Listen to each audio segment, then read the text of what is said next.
Okay, so this is the second lecture on the real number system, as I was telling in the previous lecture. Okay, so this is the second lecture on the concepts of real number system. Okay, and this lecture is mainly gonna be depending upon the LUB axiom. Okay, also called the supremum property, as you people remember, supremum or the completeness property or the order completeness property or the order completeness property. Clear? Acha. Now, now, so let us first revisit the case of LUB axiom. So, what did the LUB axiom say? That every non-empty subset of R, every non-empty subset of R, if S, if bounded above, has a LUB in R. Okay, every non-empty subset of R, if bounded above, has a least upper bound in R.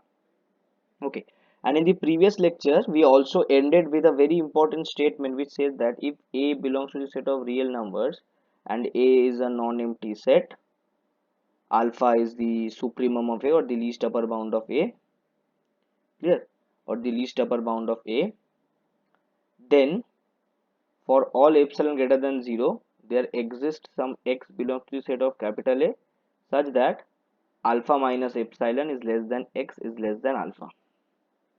Clear? Clear?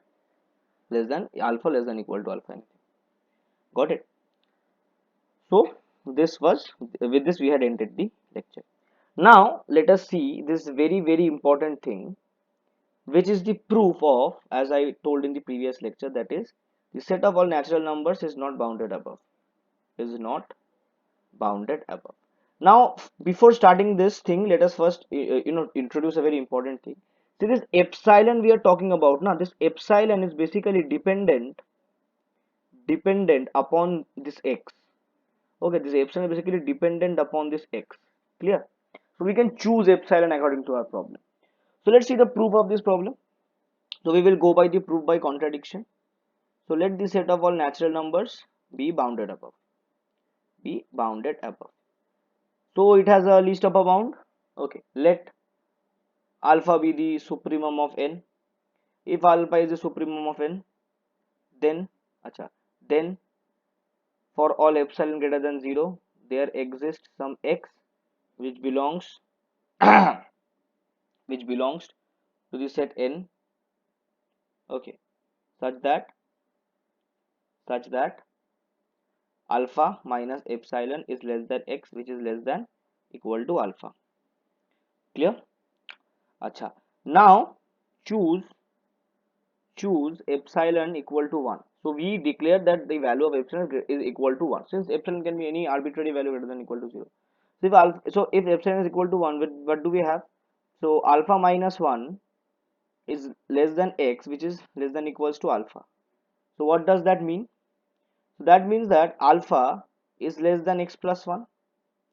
Now since x belongs to the set of all natural numbers, x plus 1 also belongs to the set of all natural numbers by Peano axioms.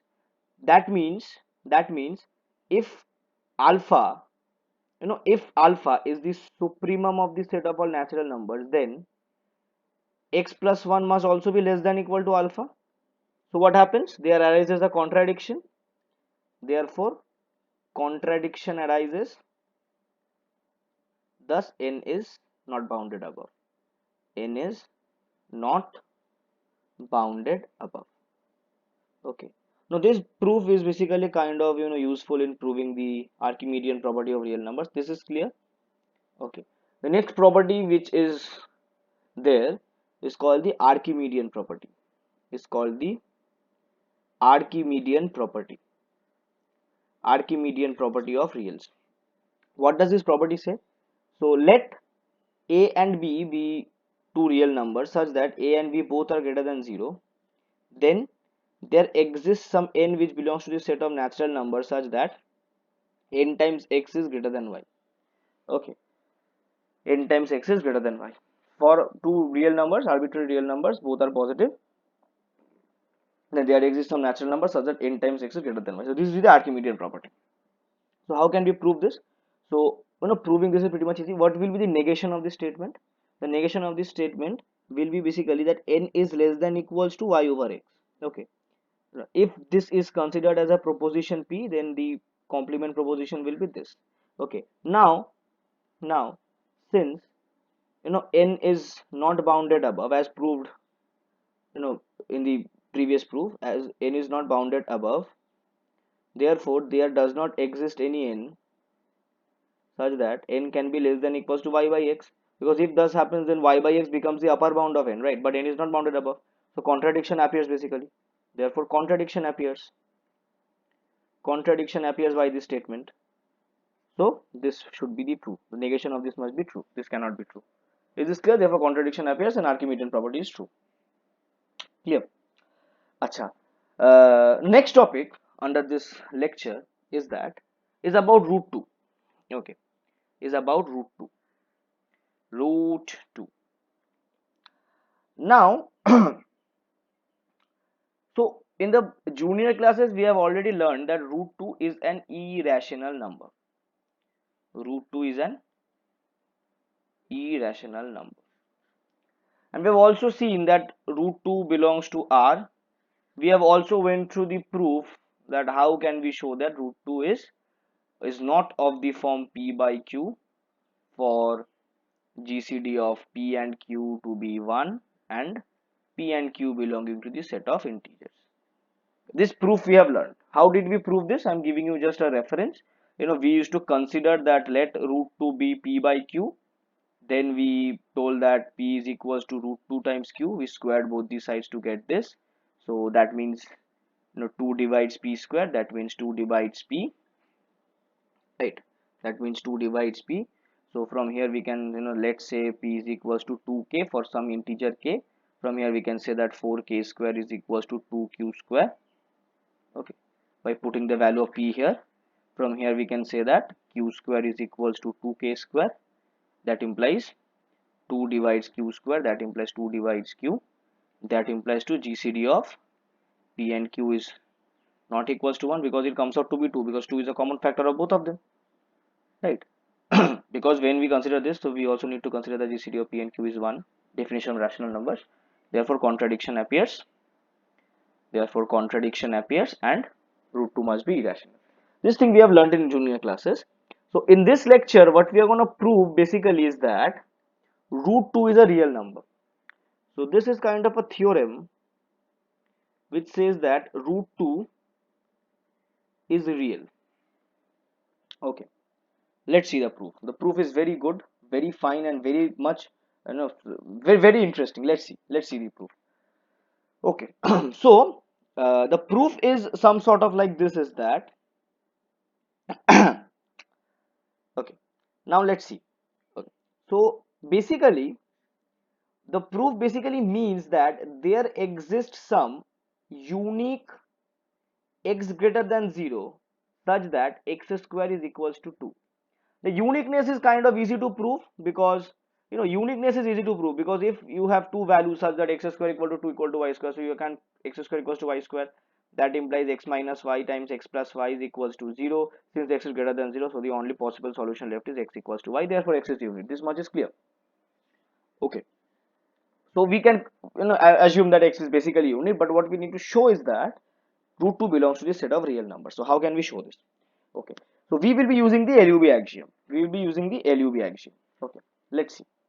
Acha, first thing, let us declare a set. Let A is equals to x. Okay, let A is x where x is greater than 0 such that x square is less than equal to 2.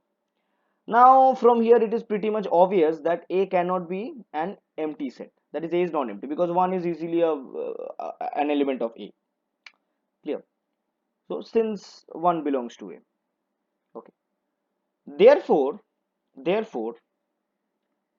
now see, not therefore, basically now what we need to show is that A is bounded above. Okay, And basically we need to prove actually that the upper bound of a, that 2 is an upper bound of a. Okay, how can we show this? So see, if x is less than equal to 1, if x is less than equals to 1, then that is pretty much obvious to see that pretty much obvious to see that x is less than 2 itself, right? If x is less than equal to 1, then x is obviously less than 2. Yeah. If x is greater than 1, what happens? If x is greater than 1, then what? X is less than x square, then x is less than x square, and x square is less than equal to 2. So from here what we get? X is less than 2, right? Therefore 2 is an upper bound. Therefore 2 is an upper bound, because for all x, maybe even if less than equal to 1 or greater than 1, it is always less than 2. So 2 is an upper bound of it. Now what does the LUB axiom said? That no, 2 is an upper bound of it. What does that mean? 2 being an upper bound of a basically means that a is bounded above. So a is bounded above. So by the LUB axiom, we can easily say that there exists a least upper bound of a in R, right? This much is clear. So we consider this LUB of AB alpha. So let this LUB of AB alpha. Okay, clear? Now let epsilon greater than 0 such that alpha minus epsilon is also greater than 0. Clear? We choose epsilon such that alpha minus epsilon is also greater than 0. Clear? I have already told that epsilon can be in epsilon basically dependent value. Okay, since it gives values for all epsilon greater than 0, so we can basically choose the value. Okay, choose the value epsilon conveniently. Okay, so we choose epsilon for example for like this. Okay, now what statement we already know, that is for all epsilon greater than 0, there exists some x which belongs to a such that alpha minus epsilon is less than x is less than equals to alpha. This we know. Okay, and we have chosen this alpha, I mean this epsilon in such a way that alpha minus epsilon is also greater than 0. Okay, now we can square all these sides, so we get alpha minus epsilon whole square. Here we have minus less than x square less than equal to alpha square. So alpha square plus epsilon square minus 2 alpha epsilon is less than x square less than equals to alpha square. Now x square is less than equal to 2. So alpha square plus epsilon square minus 2 alpha epsilon is less than equals to 2. Okay, is less than equals to 2, or rather less than 2, let's say. Rather less than 2, let's say. Okay, now see, we can write it like this, that alpha is less than 2 plus 2 alpha epsilon minus epsilon square. Now since alpha minus epsilon is greater than 0, this will also come out to be positive. This will also come out to be positive. Okay, so from here we can actually write that alpha square is less than 2. See, this is not mandatory to be positive. See, that was a wrong statement. This is not mandatory to be positive, but this inequality basically tells that alpha square will be less than equal to 2. Clear? Because we have chosen epsilon in such a way. Okay, so this is something we have got. This is something we have got. Clear? Acha. Now what we need now, see, so basically from here we get two cases, that is either alpha square is less than 2 and not either alpha square is less than 2 and alpha square is equal to 2. Okay, Acha, if alpha square is less than 2, then what happens? Then let epsilon be greater than 0. That implies alpha plus epsilon is greater than 0, because alpha is also greater than 0. That implies alpha square plus epsilon square plus 2 alpha epsilon is greater than 0. We squared. Now choose choose epsilon in such a way such that 2 alpha epsilon plus epsilon square is less than 2 minus alpha square, is less than 2 minus alpha square. Clear? If we do this, then what do we get? Then if we add alpha to both these sides, we get that alpha plus epsilon whole square is less than 2. So from here what can we say? that alpha plus epsilon must belong to A, but that is not possible because alpha is less than alpha plus epsilon, because epsilon is greater than 0, and alpha is the least upper bound of A. So alpha plus epsilon must also be an upper bound of A. Being an upper bound of A, it cannot belong to the set A, because it is the, every other element is less than equals to alpha plus epsilon, which belongs to A, right? So alpha plus epsilon cannot belong to A. Therefore what happens? The contradiction appears. That implies that alpha square sorry, that basically means that alpha square cannot be less than 2. That basically means alpha square must be equal to 2. And since alpha is the least upper bound of A, that means alpha is belongs to the real number set. So from here what do we get?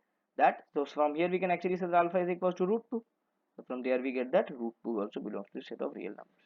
Okay, so I'm ending this lecture here only. In the next lecture we will be talking about the density of rational numbers, and we will be sharing basically we will talking about the density of rational numbers and some other topics regarding real number system. Okay, so meet you guys in the next lecture.